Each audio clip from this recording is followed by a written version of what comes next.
Your presentation of self, your clothing. For immediate energy from our muscles and relaxation. These become ways in which people can expend their money in order to say to the world who they are. But the manufacturers, they had no idea of what was going on, really, with consumers and in the market at large. Major advertising companies set up what they called operating groups to try and work out how to appeal to these new individuals. The head of one agency sent a memo to all staff. We must conform, he told them, to the new nonconformists. We must listen to the music of Bobby Dylan and go to the theatre more. But the problem was, few of the self-expressive individuals would take part in focus groups. The advertisers were left to their own devices. There's a new cereal that tastes so right. Makes you dance, it's a way out of sight. It's tasty little squares of malted wheat. It's crispy and it's crunchy and it tastes so neat. Faster though. That's what I'm saying. Use a folk rock with more rock than folk. And there was an even more serious problem. To make products for people who wanted to express themselves would mean creating variety. But the systems of mass production that had been developed in America were only profitable if they made large numbers of the same objects. This had fitted perfectly with the limited range of desires of a conformist society.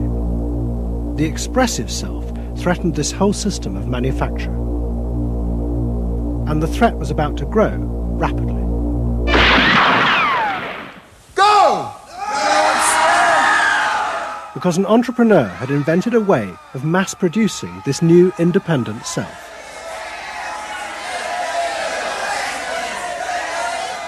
He was called Werner Erhard. Some of the stuff that we traditionally think of as being in your mind is actually in the world, because you're moving to that too. Erhard had invented a system called EST, Erhard Seminar Training. Hundreds of people came for weekend sessions to be taught how to be themselves. And EST was soon copied by other groups, like exegesis in Britain. Many of Erhard's techniques came from the human potential movement, but he criticised the movement for not having gone far enough. Their idea that there was a central core inside all human beings was, he said, just another limitation on human freedom. In reality, there was no fixed self, which meant that you could be anything that you wanted to be. The thesis of the human potential movement was that there was something really good down in there. And if you took these layers off, what you were going to wind up with was a kernel, a something that was innately self-expressive, that was the true self, that was going to be a wonderful thing. In actuality, you found people who'd gone to the last layer and took off the last layer and found that what was left was nothing. All right, push! Move! Do it! The EST sessions were intense and often brutal. The participants signed contracts agreeing not to leave and to allow the trainers to do anything they thought necessary to break down their socially constructed identities. You're going to get sandwiched in there. Go for a whim! If I push harder than you do, I'm going to squash you. So you better push fast. Now, hard, do it! That's it, do it again! Push! Good! Again! Yes! The real point to the EST training was to go down through layer after layer after layer after layer until you got to the last layer and peeled it off, where the recognition was that it's really all meaningless and empty.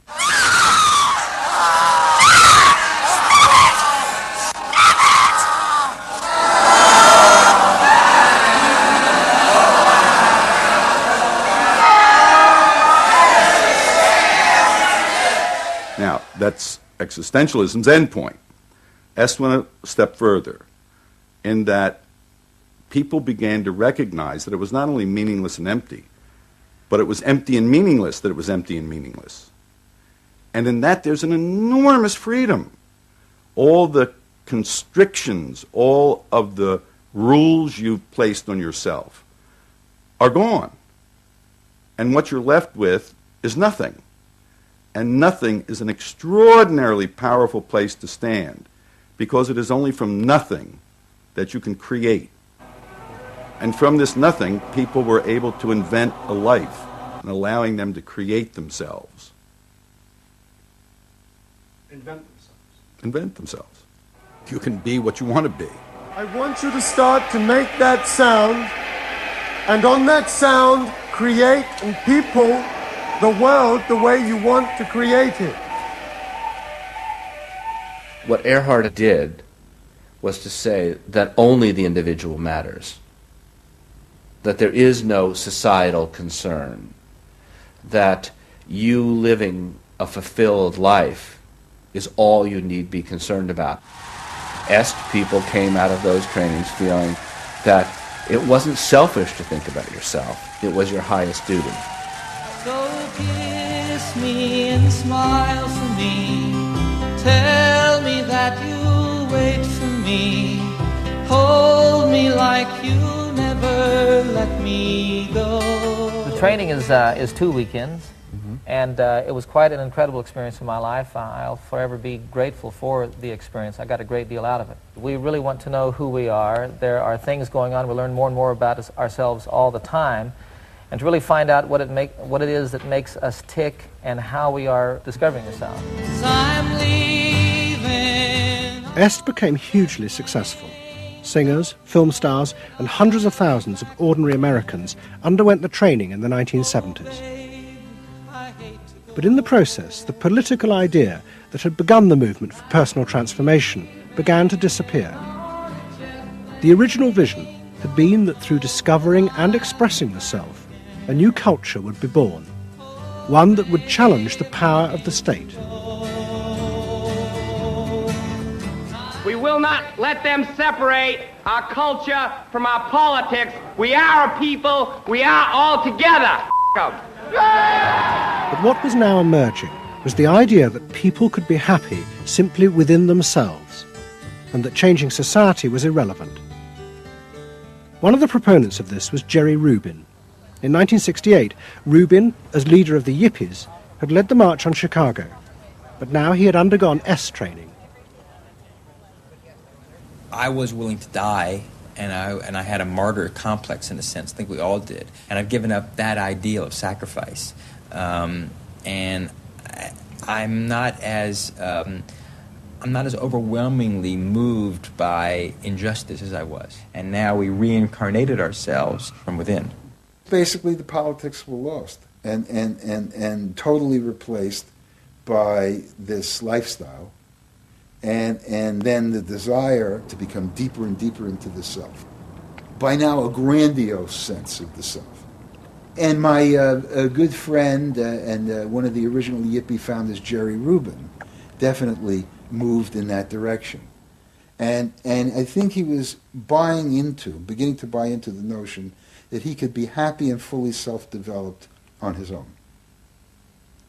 Socialism in one person. Yes. Was he alone in that trajectory? Although that, of course, is capitalism. That's the whole joke. I think it's funny. I think it's funny because people spend so much of their life being bedeviled by their past and being locked into their past and being limited by their past. And there's an enormous freedom from that. Letting people create themselves. Est was only the most vivid and intense expression of an idea that was spreading rapidly through all strata of American society. Books and television programs promoted the idea that one's first duty was to be oneself. And those monitoring this shift were astonished at the speed with which the idea was spreading. In 1970, it was a small percentage of the total population, maybe 3 to 5%. By 1980, it had spread to the vast majority of the public, up to 80%. You asked the question, how do you get self-actualized? You take this day and you say, When I shave every morning, I look in that mirror, I say to myself, I really say this, I say, nobody is going to ruin this day for you, Wayne Dyer. Nobody. That this preoccupation with the self and the inner self traveled and spread throughout the society in the 1970s. It helped me to stop living in the past and start building from today and using my experiences in a positive way to be a better person today and tomorrow. But then the problem comes, well, how do you be self-expressive? And it was at this point that American capitalism decided it was going to step in and help these new individuals to express themselves. And in the process, make a lot of money. The first thing they were going to do was to find a way of getting inside their heads, to discover what these new beings wanted in order to be themselves. This came not from Madison Avenue, but from one of the most powerful scientific research institutes in America. Stanford Research Institute in California worked for corporations and government. It had done much of the early work on computers and was also working for the Department of Defense on what would become the Star Wars project. In 1978, a group of economists and psychologists at SRI decided to find a way to read, measure, and fulfill the desires of these new unpredictable consumers.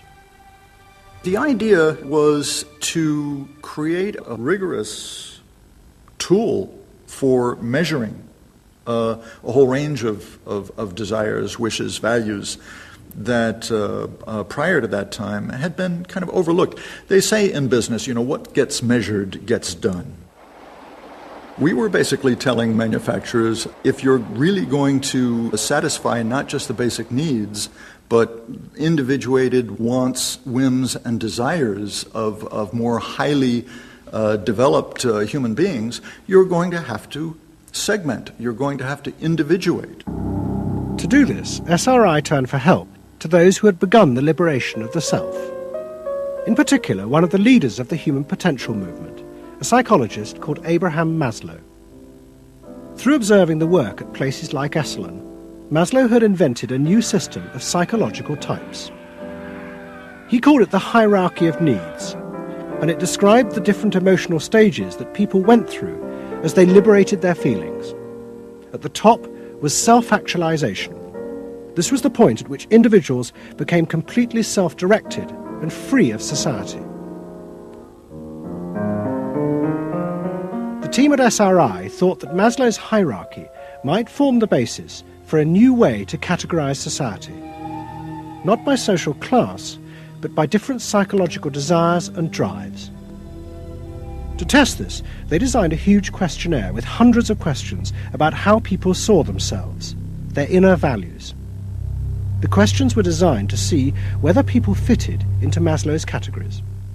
We were trying to find out what people really felt like. So we asked these really penetrating questions, and we hired a company that administers surveys, to do them. They said they've never seen anything like it.